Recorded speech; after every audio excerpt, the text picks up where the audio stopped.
Lubog din sa baha ang ilang bahay sa Barangay Brar, Datu Angal, Midtimbang. Agara na nagsagawa ng rescue operation ng LGU sa mga residente na apektado ng baha. Ang detalye mula kay Naphtali Bendol. Lubog sa baha ang maraming bahay sa Brar, Datu Angal, Midtimbang kagabi. Ito'y kasunod ng malakas na buhos ng ulan at pagragasa ng baha.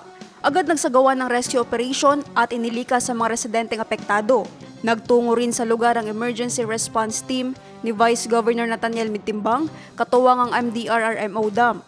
As of May 17, 2025, nasa 6,023 na mga pamilya o 30,115 na mga individual ang apektado ng baha sa mga bayan ng Dato Abdullah Sangki, Sharif Agwak at Dato Saudi Ampatuan.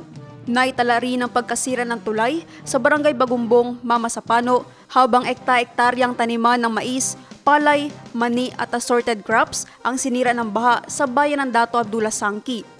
Ayon sa OCD BARM, nagpapatuloy pa ang validation ng bilang ng mga pamilya at mga nasirang infrastructure at taniman.